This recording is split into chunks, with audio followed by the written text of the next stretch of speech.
I think the days of a 27-member, fully Republican caucus may not be in front of us. We may have to consider finding a path forward with others in our caucus. And if we're going to have a non-binding caucus, what does it matter? Really, I also think that we have shifted so much as a people.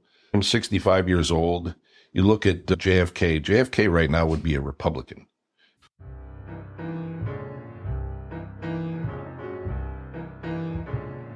Welcome to the East Anchorage Book Club. I'm your host, Andrew Gray. The purpose of this podcast is to tell the stories of Alaskans of interest and importance.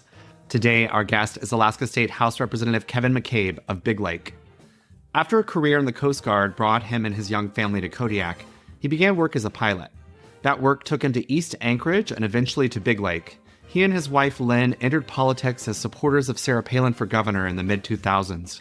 During his initial political awakening, he adhered to a version of purity politics that he no longer avows. We discuss his life and the evolution of his politics on today's episode.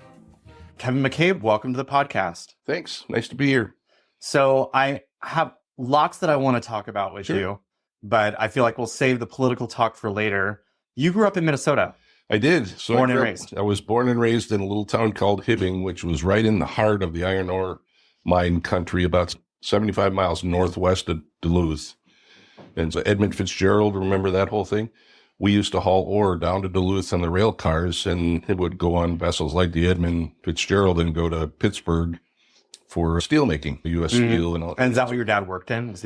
My dad was actually a car dealer, but we also leased trucks, pickup trucks and that sort of thing to the mining companies and long-ear drilling and the ancillary companies. So we did a lot of that kind of thing. Did you have siblings? Yeah, I'm the oldest of six. So I have three sisters and two brothers. Yep. And did your mom work, or was she? My mom was a teacher until I was born. She taught many things, but in fact, before she passed away, I used to run all of my writing through her, and it's how I learned to be a writer. Is she'd send them back even when I was 30 years old, just like a high school student. Like red pen. Oh yeah, red pen and awk and the whole thing. Yeah. And what was your childhood like? I was a jock in northern Minnesota. Drugs hadn't really showed up, so we drank beer. And I played football in the fall. I was a hockey player in the winter, and then I ran track in the spring. So I did all of them. I didn't play much basketball, although basketball was pretty big in my high school. Kevin McHale actually graduated in my class, the Boston Celtics, Kevin McHale. Oh, wow. How big was your high school? High school was the only high school around in the town, and my graduating class, I think, was 460 kids. Oh, okay. So this is a pretty big. Yeah, and it's still the same high school. It was built in the early 1900s. It's a Bellamy Award-winning high school. And even today, it's just beautiful. If you ever saw pictures of it, you'd think, oh, wow. And it's built by craftsmen, Italian craftsmen that came over and wanted to build this big, beautiful monument, cathedral, essentially, to teach our kids in the coming years. And it's still generating kids out of that school. So it's an amazing place. Did your siblings stay in Minnesota? All of them are in Minnesota right now. Well, I have a brother that's a wanderer. He's doing what's called the Great Loop. Yacht, goes down the Mississippi, goes out to spends the winter in Key West, couple months, and then comes up the East Coast and goes back in the Hudson. And I think they have to trailer it for a certain period of time, but all through the canals and stuff. Yeah, it's a blast. But so you're the only one who left Minnesota. I had a sister that joined me in Alaska for a little while, but she's back in Minnesota. But the rest of them, I have a brother that lives in Minneapolis now. He owns a restaurant that's been going concern for 35 years, I think, in the same location, which is unusual for a restaurant, but it's really, really well loved, and its neighborhood grew up around it. So it's one of those places. It's an iconic restaurant at this point. So, yeah. Did you go straight to college? No, I didn't. I went right to the military. In fact, I joined the military when I was 17, delayed enlistment, turned 18, and then went into the military and into the Coast Guard. And I did my bachelor's degree while I was in the Coast Guard. And then I did a master's degree, I think 8 years after I was retired. How'd you decide on the Coast Guard? I had a friend that went in the Coast Guard, and he really enjoyed it. And I thought the mission looked more interesting. At the time when I graduated, we were just coming out of the Vietnam War, and peace was settling down, and it seemed to me that the Army and the Air Force and the Navy didn't really have a mission. And I wanted to be somewhere where I could have a mission to help people. You were born in 58? Yes. And this was like late 70s then. Yeah. It was 76 was when I graduated and went in the Coast Guard the same year. Did you know you were going to be a pilot right away? I did ground school when I was in high school, actually. So I did the ground school, and shortly after I got to my first duty station in Delaware, I got involved with a couple guys that had a flight school out on a farmer's field. It was just they would mow the alfalfa and had this runway, and they had a couple of Cessnas. So I got involved with them and took pilot training the whole time I was in that duty station, which was Delaware. And that the Coast Guard picked me to go to aviation school.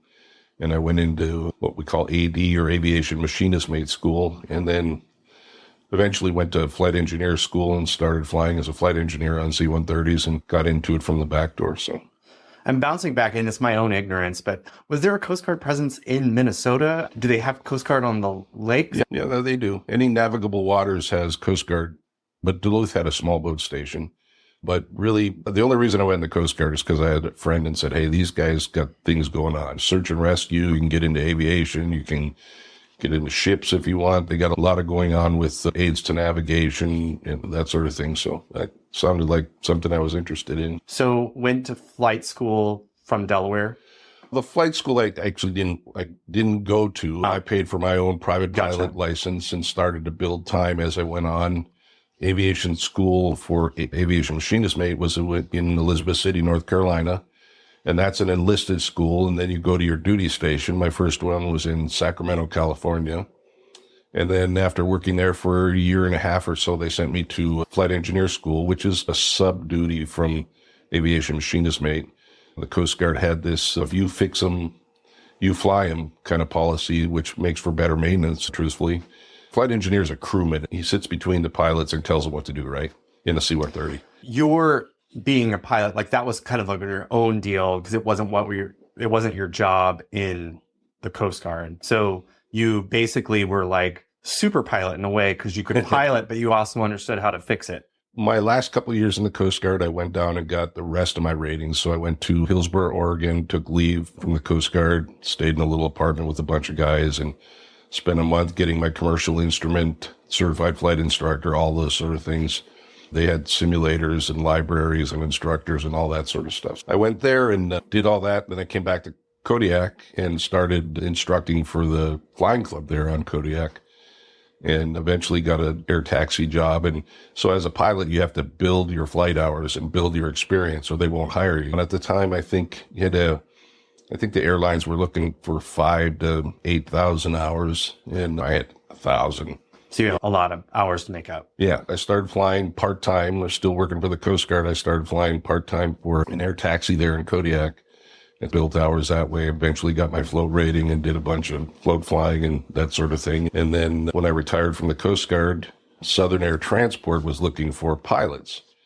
Southern Air Transport was the old CIA airline, Air America. They flew C-130s, and they were looking for guys to actually sit in the window seat, not flight engineers. But wasn't a very experienced pilot at the time, but I knew the C-130. So I paired up with another guy that was a very experienced pilot, but had no idea of the C-130 systems. And together we made a pretty good team and managed to help each other through the training and eventually get out into flying. And once you start down that path and get into your first airline, it's pretty easy to progress from there. So, did you have any scary experiences when you were starting out and flying the taxi? And yeah, air taxi is a very scary job, especially in a weather place like Kodiak where it's windy and rainy and nasty, and you still have to move villagers and move your passengers, and a fishing boat calls. They need a part down on the south end of the island, but the weather's crappy. You have to figure out a way to get there. And back then we didn't have GPS. We had Loran, but I didn't have one of those in my airplane. So it was all using the charts. So yeah, it was really dangerous. Fortunately, I had another job being in the Coast Guard, and I told my boss, hey, look, I am not hungry enough to fly in something I think is going to kill me. But some of the pilots that didn't have another job, after 4 or 5 days of sitting through the weather in Kodiak, and that was a real deal, 5, 6 a week, 8 days. Sometimes you would sit, and for 8 days, if you're not making any money at all, it gets to your pocketbook, and eventually you take risks that you shouldn't take. And I told the boss, I said, I'm never going to do that. And he was fine with that. In fact, they were coming to the point where safety was becoming a big deal and crashing airplanes was becoming a really big deal. So let's not do that. And he was good with it. So, Did you know anybody who crashed their plane? oh yeah. Yeah. My, one of the worst was I was the chief pilot for a small company in Kodiak, and my roommate was another pilot, and 3 Coast Guard guys were in an airplane. Same sort of deal. The Coast Guard guys, nobody had been able to move for 5 days. And finally the weather broke a little bit and we had to get to the west side of the island, and you had to go through this little pass called Buskin River Pass. And they went to Kodiak, and this group of guys, these 3 Coast Guard guys, were camped on the runway there, and they were out of food. They'd already eaten all the deer that they'd shot. And so we had to get them out of there. And my roommate was coming back through the Buskin Pass, and 3 or 4 airplanes had made it through the pass before him. And there were 3 or 4 airplanes behind him that made it through after he crashed, but he somehow tried to turn around in the middle in the tightest point of the pass and impacted the terrain, and that was a big deal. So 3 Coast Guard friends of mine and a roommate of mine, and I was a chief pilot charged with investigating the whole thing and helping. They all died. Oh yeah. Yeah. Helping the NTSB. There's still a memorial up there in the Buskin Pass for them that Coast Guard maintains. And yeah, it was a horrible time of my life, frankly, when I had to, as the chief pilot of this air taxi company, I had to go tell the commanding officer who I worked for that my air taxi had just, 3 of his guys had just died in an air taxi accident for a company I was a chief pilot for. It was ungood. Yeah. Yeah. Was Kodiak the first time you stepped foot in Alaska? Yeah. Actually, I got stationed there in 1981 and was pretty much there for 17 years on Kodiak. And I had a short tour back to Sacramento. So I'm just doing the math really fast. You got to Kodiak when you were about 23 and stayed there till you were about 40? Yeah, 37. So I retired when I was 35, and I stayed there another couple of years afterwards, working for Southern Air. They would buy you tickets back and forth and that sort of stuff. And I was based in Alaska with the C-130 they had here. So, did you know early on that you were going to try to make Alaska your home? Pretty quickly when we got to Kodiak, yeah. Kodiak's a fabulous place to raise kids, and it's a small town. Had you already met your wife? Oh, yeah, we were already married. I got married before I joined the Coast Guard, actually. Really? When you were 17? Yeah. Wow. So y'all met in high school? Yeah. Oh, yeah. Yeah, she was my high school girlfriend. And had my oldest son is 49 years old. Holy cow. So Yeah. you had kids right away. Yeah, yeah. And he's my best friend right now. He lives real close to me, and we do lots of stuff together. He's a firefighter in West Lakes Fire Department there in Big Lake. So, how many kids did y'all have? Three boys. And you raised them all in Kodiak, basically? For the most part, yeah. Little terrorists running around in the woods and playing army and blowing things up, fishing and hunting. And yeah, it was great. Did any of your boys follow you in the Coast Guard? Nope. My oldest is a firefighter. My middle boy does search engine optimization, web development, that kind of thing for a bunch of companies, and he's a karate instructor. And my youngest works for a used car place in Anchorage. So, how did you guys end up in Big Lake? We lived in Anchorage. So at some point I moved from Kodiak. I think in 1996 I retired. So 1999 I moved to Anchorage because Southern Air, I was based there with Southern Air, and I met the girl that's now my wife, and we hit it off, got married, lived there. And so Lynn's your second wife? Yeah, third actually. Third, okay, gotcha. Yeah, but I met Linn, and we got married, and she was working for Anchorage Police Department, and so she'd been working there for a while. So after a period of time, we decided that Anchorage was just too big. She grew up in Dillingham, so she's a small town girl, and we had bought property in Big Lake that we were going to use as a cabin. And we just decided, hey, maybe we'll give this a shot and move out here and make it our home. And it's been a blast. We live off the grid on the boonies. It's quiet. Linn has chickens, and we have dogs and rabbits. And so it's a great place to live, actually. So moved out to Big Lake in 2000? Yeah, it was 2012 or 14. Oh, okay. So you guys were in Anchorage for a while. Yeah. Oh, yeah. How did you go from just moving out to Big Lake to live off the grid to running for office? Yeah, that's a good question. So Linn did it to me. She got involved with Sarah Palin's campaign. She was part of Team Sarah very early for governor. So y'all were doing that from Anchorage, though? Yes. Yeah. Yeah. We got involved with her campaign. Sarah was grassroots, so did a lot of house meetings and that sort of stuff, not real big. So Linn got involved with that, and we started reading and getting a little bit more politically involved. And some point we decided that, in fact, it's a little bit of a sidebar, but you can go back sometimes into the archives here in the legislature and find letters that I wrote back then that were not very nice about the PFD and that sort of thing. And so we started kind of writing our legislators and paying attention to things and paying attention to gavel. What part of Anchorage did y'all live in? We lived in Muldoon for the most part. Oh, okay, so you're East Anchorage. We moved twice. When we initially got married, I lived out in Sand Lake. We lived there for maybe a year. And then we moved to Muldoon and had a little house there that I remodeled. And then we decided to move to Big Lake from there. Yeah. Got it. I guess Wilikowski's been there a while. Was he your senator? No. So when we lived in Sand Lake, Liesl McGuire was our senator. And when we lived in Muldoon, Pete Peterson was the rep. Yes. And Gabrielle Ledoux was the rep. Maybe that's when Giesel was our senator. Yeah. No. Pete Peterson's from Iowa. Yeah. Yeah, so a little bit of Midwest. Funny story. Back then, Pete, we didn't have these walk lists, so Pete would walk the neighborhoods and knock every door. Yeah. And we were a little bit politically active, and Pete and I were not aligned at all. And I ended up keeping him talking at my doorstep for about an hour. What's the rule when you're knocking on doors? Like 3 minutes and then come get me because I'm obviously involved with this guy, right? And that's why you always take two people or another person with you, right? So Pete and I talked. He's a nice guy. We had great conversations, but in retrospect, looking back, I'm like, oh yeah, I wasted an hour of his time in an evening when he should have been knocking on another 10 doors. Hey, I'll tell you, when I ran for office the first time, I went out door knocking and I got home. And as I was walking up to my door, my opponent came walking out of my house. And I was like, did you think this is a good use of your time? Did this household? Yeah. That's funny. Talking about a rookie mistake. What are you thinking? Yeah. The walk list, that's a hard thing to do. At some point when I was first running, we decided that we were just going to knock on doors that had an American flag out in the front or a Gadsden flag. And instead of going through the pain of figuring out a walk list and all that kind of stuff. And it actually kind of worked a little bit.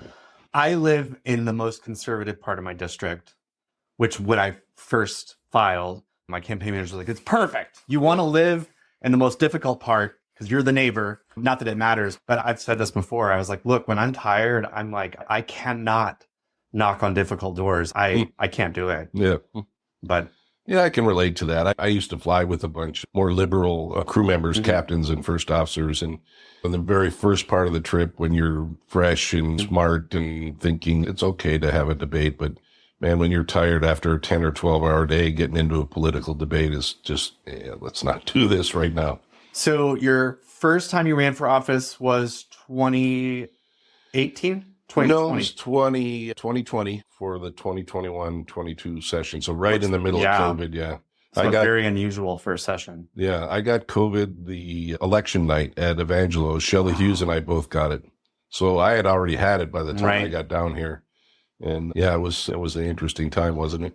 Yeah. Did you enjoy that first campaign when you were just doing American flag houses or? Yeah, we had a little bit of a walk list, but that first campaign, but you got 88% of the vote the first time around. Yeah, I did. Yeah. But remember at the time it was District 8 and I had a lot of small neighborhoods, especially in the golf course area. And so I could walk those. It was easy. It was good. You hit a lot of houses. Right. And Big Lake's not. There's some areas that you can walk and there's some areas that you can't. It's frustrating to have a walk list and drive down a driveway that's a half mile long. And at the very end of the driveway, there's a fence and a no trespassing sign. At that point, you say, here's my literature on the trespassing sign. So some of that is a little frustrating. Campbell Airstrip Road has some long driveways. And I've done the same thing where I've walked all the way up the driveway and then you get there, it's like no soliciting, no trespassing. And I got to be honest, like my heart beats fast when I'm leaving my because I'm like, I know there's cameras. I know they see me doing this. They don't want me to do this. But I imagine that there's a lot more of that in your neck of the woods.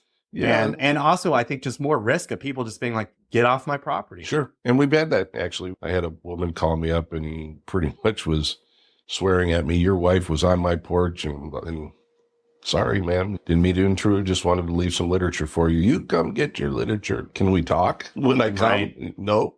And frankly, some of the places way out in the woods in Point McKenzie, way in the back there, you expect that there's. Well, because they're not expecting anybody to show up. Right. And they are out there for a reason. They want their peace and quiet. They don't want people to come solicit them and they don't want door knockers and that sort of thing. And I totally understand that. But how do you reach them, right? Oftentimes they're not social media people. They don't go to town hall meetings. And so you want to be able to talk to them and explain your positions and that sort of stuff. But it's a conundrum. It really is. So I did review your website. I looked at your positions. I felt I'll find the things that we agree on. Did you find any? Yeah, of course. Like freedom of religion. It's very explicit on your site that you support freedom of religion or freedom to have no religion. Of course. And I can definitely get behind that. You say, of course, but I feel like there are folks in the building and just in the world in general who do want to make a single religion country. And I bristle at anybody telling anybody else what they have to believe. Sure. I am very transparent at what I believe, and I'm a Christian, but I don't believe that Christ wanted us to force Christianity on people. I think Christianity at its baseline is I have to establish a relationship with you and have a discussion with you and be able to explain my beliefs with you instead of just hammering you over the head with the Bible and then leaving. You know what I'm saying? There's a certain segment of the Christian church that does not like what they call a drive-by missionaries that just go somewhere, one of the third world countries, and think they have done a good deed by explaining a few parts of the Bible and then leaving. You can't do that. Christianity at its heart, you go to a village somewhere and you maybe drill a well and you establish a relationship and you help them out and you do what Christ would have done, right? And I know from listening to some of your floor speeches that you have a background in Christianity and that you have, and the reason you bristle probably is because, I get that.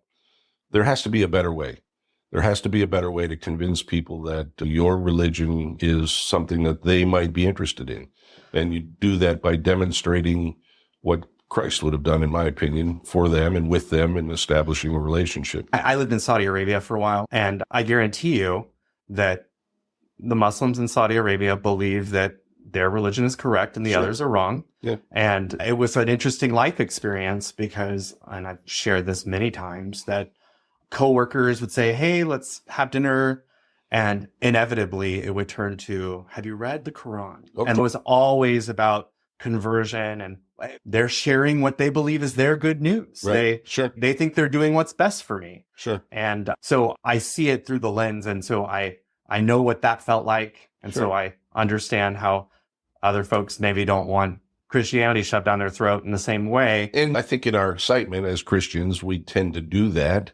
What's a better way maybe is to have you come to me and say, hey, Kevin, why do you have the attitude that you do? Why are you always smiling? And then you say, I came to Christ a number of years ago. So rather than me beat you up with it, have you come to me because of the relationship that we've established and say, you seem to be a different kind of guy. Why is that? And that's a better way. I fail at it almost 100% of the time. But that to me is the way to establish a relationship and be able to talk about your religion and your faith. So the second part of your issues on your website that I wanted to talk about was basically disapproval of a binding caucus.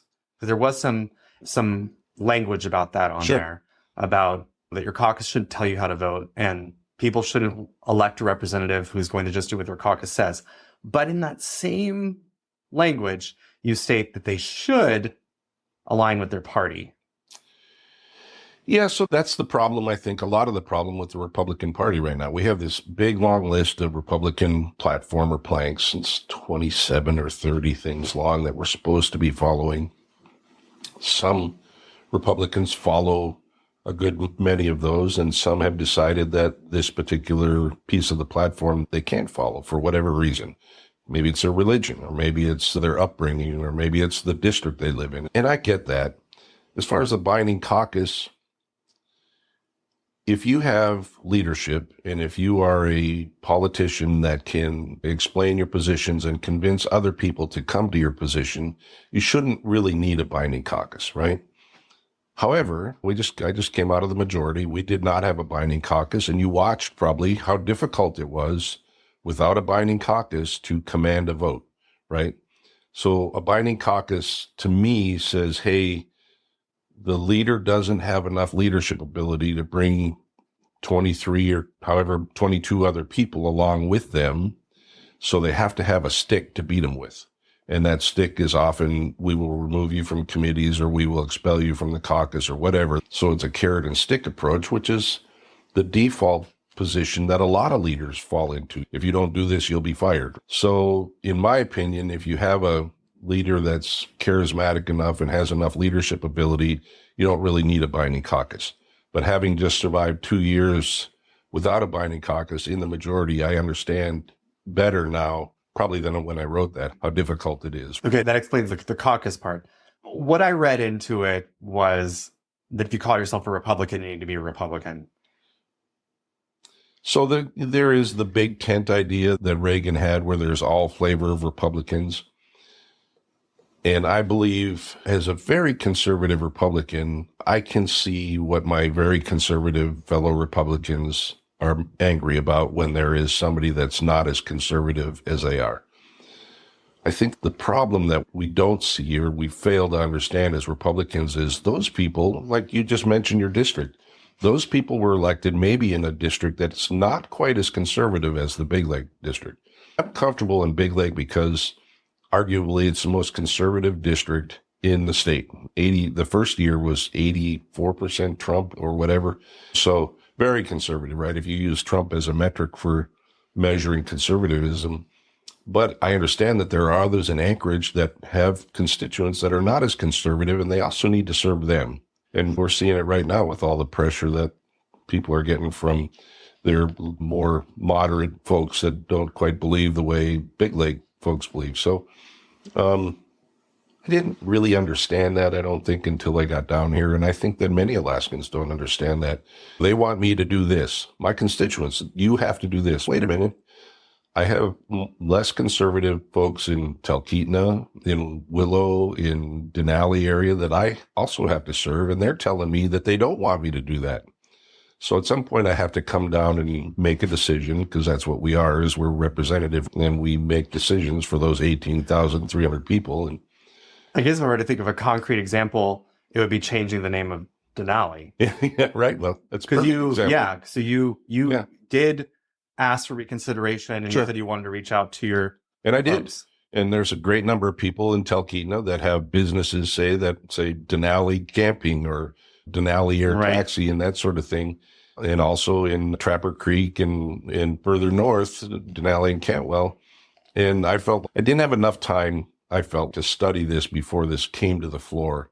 And I initially thought I had some input that from folks that had climbed McKinley and that understood the history behind why, McKinley was never in the state of Alaska, but he was responsible for putting us on the gold standard, and it helped the gold miners. And I totally understood that part of it, but I didn't understand maybe the whole business aspect with, hey, our name is Denali. And like I said, at the end of the day, people are going to call it what they want. And I tried to make an example, probably failed poorly. I got some hassle over it from some of the bloggers. The example is people, especially the local people that have lived there forever. Some people in the Talkeetna and in Denali Park and Camp, they're going to call it McKinley because that's how they grew up.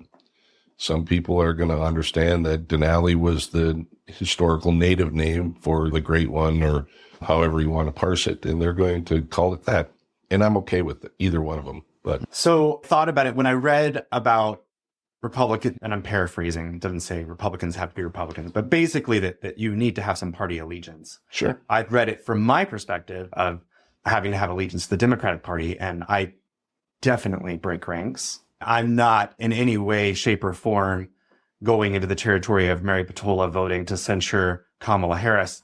That is beyond breaking ranks. But I just wondered, when you say, do you feel like Republicans need to be Republicans? Do you feel like I need to be a better Democrat if I'm going to call myself a Democrat? No, I don't think so. I think we all need to find our footing. That's how we got elected. And we find our footing from talking to people. And we all need to be true to our values and true to our morals first. And then we need to be true to the people that elected us. And to a certain extent, they elected us because of our values and our morals. Going back to the Big Lake area when District 8 and being very conservative, that's why I got elected. But at the end of the day, we're here to solve Alaskans' problems.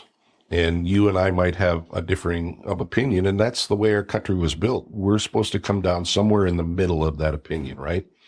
Whatever the issue is, you're supposed to provide a counterpoint to me, and I'm supposed to provide a counterpoint to you, and say at some point in a debate, you will say something, and I'll like, I never thought about that. Kai Holland said something the other day that sort of triggered me on the whole civic economy thing, and I'm like, that's a different take on it. So I did some research on it, and I called some folks, and I did some research on what a civic economy was, and I ended up writing an article about it. And that's the kind of counterpoint. I think he got a little mad at me. Maybe we had a little interaction on the floor. But at the end of the day, he was appreciative that I wrote it because for the same reason, it provided a counterpoint to what he was trying to say. So I think we have a better government.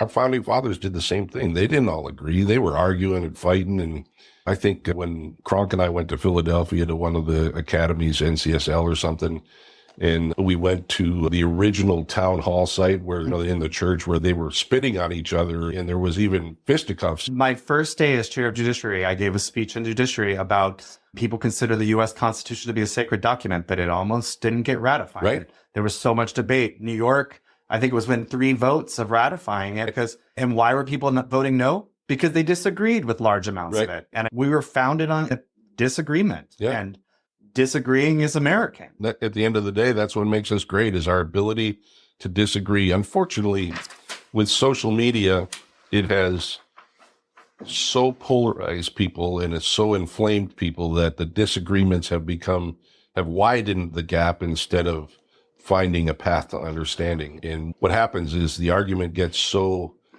big and so heated that we start to focus on the person rather than on the. Well, and when I first got involved in politics and I was doing stuff with the Anchorage Assembly, there were many people who wrote terrible things on Facebook or Twitter. But when I met them face to face in line, we had very civil conversations. Yeah. There's absolutely no doubt that people are willing to say things on social media that they would never say to your friend. Yeah. Oh, the keyboard warrior. When you tend to be insulated behind your screen and you don't see the effect that your words are having. And the person you're talking to can't see your body language. We've been talking in here and I wave my arms all the time because that's what I do. And they don't see you smile. So you say something that is not really meant to be hurtful. It's joking and I smile and he's just jerking my chain a little bit. And we don't get to see that. There's no interaction. So I feel like this has all been leading up to this moment because I have to ask, I don't know why you wanted to come on my podcast. I'm serious. I think that we just talked about it. We just talked about it exactly the reason. I'm going to get hammered for it and I don't care because we have got to be more relational in this building, right? So when I first got down here, COVID, we were all stuck in our offices. Nobody was wandering the halls. Nobody was interacting. And my chief of staff went to a CSG thing with Bryce Edgman's chief of staff. And they happened to be sitting somewhere having dinner or something, and they started talking about why the building was the way it was, because it didn't used to be that way. And it was COVID. We were all locked up, and mostly our staff was all locked up. So our staffers were unable to talk to each other, which is a back channel. I get mad at you. We have a big debate on the floor and we're a little bit heated, maybe not mad at you, but heated and a little bit, hey, we need some distance or time. And I can go to my chief of staff and say, hey, you know what? Andrew and I had this big kind of debate and blow up on the floor. Can you talk to Nate a little bit and find a path forward for us? And the back channel communication, I think, is really important in this building. That's a long way around saying I'm on your podcast because Nate told me I need to be on your podcast. Oh, that's right. So we're at an event. Yeah. No. Okay. I'll blame my own staff for that. But I guess the reason why I was surprised, and really this is me saying the hard part out loud, when I got elected in 2022 and we did not have a majority, it was any which way could go. We had formed the freshman caucus. It was about half Republican, half Democrat. It made a lot of people angry. We had all these negotiations happening. And it was told to me, and you can correct the record, that Kevin McCabe said he would never be in a caucus with a gay man. And that was told to me before I ever stepped foot in the building. And I'm just telling you the truth. So I have had an enormous prejudice because that was said to me. Yeah, I'm not sure who would tell you that. Most Republicans, I think, have a very libertarian bent. And I have an idea that what you do in your bedroom, who you marry, and who you love is your own business. The government needs to stay out of it. I object to drag queens. Yeah. Why don't drag queens have a story hour in a senior center instead of in a library for kids? But at the end of the day, you're an adult. It's not my job to tell you who to love or who to marry or what you do in your bedroom. It's the government should stay the heck out of that, in my opinion. So that was it. That was misinformation. You would have caucused with me. Oh, of course. Of course. And then that question comes down to back to the whole Republicans should be Republicans. How do you see a coalition of like a Republican caucus that has Democrats in it or a Democratic caucus that has Republicans in it? I think the days of a fully 27-member, fully Republican caucus may not be in front of us. We may have to consider finding a path forward with others in our caucus. And if we're going to have a non-binding caucus, what does it matter? Really, I also think that we have shifted so much as a people. I'm 65 years old. You look at JFK. JFK right now would be a Republican. He wouldn't be a Democrat. Back then, he was in, truthfully, you're what I would consider a blue dog Democrat. You are not wildly. My joke is, because I sit next to Frank Tomaszewski on the floor, is that on certain issues, there's no one further to the right than me. Yeah, right. But I would also say that on some issues, there's no one further to the left of me either. And so that's an issue. That's the issue base. When it comes to gambling, I think I'm the farthest to the right. I'm a no on gambling. I don't want to talk about it. It's just, I can't. If somebody wants to explain their bill to me that's going to allow certain times of gambling, I can stop them right there. I don't have any questions. I'm a no vote. I just can't do it. Yeah. Yeah, that's interesting. Yeah, I think we have to be able to work together. I think we have to be able to debate. I don't know who told you that. I would not ever have a problem being in a caucus with a gay man. In fact, they were teasing me last night. I told them I was going on your podcast and I was with a group of folks and they all started laughing. And somebody said, tell Andrew, what did they say? Tell Andrew that you're okay with the gays.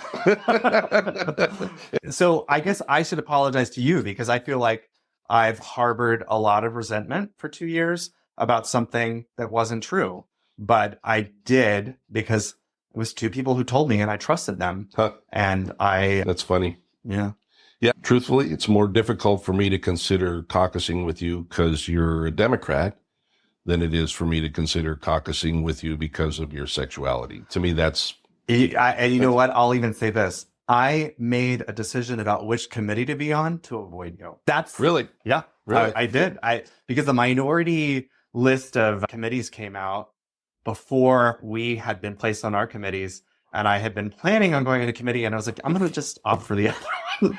So you're on judiciary because of me. Oh, boy. When this hits, I'm going to be in big trouble. Instead of state affairs. Oh, yeah. But yeah. Anyway. Hey, last question I usually ask people is to recommend a book. There is a book out there. It's very long. It's no longer in print. I think the hardback is about $300. And it is a book called Unintended Consequences.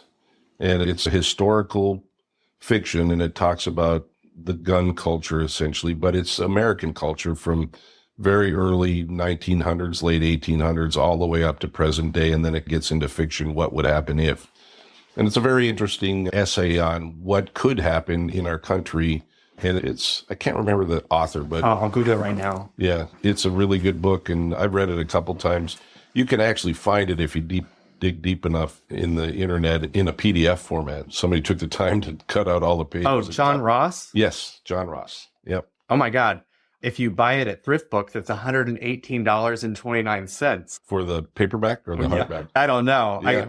There's also some versions that you can get that are a lot cheaper. Yeah. But I guess if you want to buy one of the originals, because it is out of print. Yeah. Okay, so Unintended Consequences by John Ross. It's probably 1,200 pages long. It's a long read. It takes a while, but yeah. Cool. Thanks for the recommendation, and thanks for being on the podcast. Yeah, McCabe. Yeah. Thanks, Andrew. Thank you, listeners. If you like what you heard, please subscribe, rate, and review us. To contact me, email rep.andrew.gray@akleg.gov or call 907-465-4940.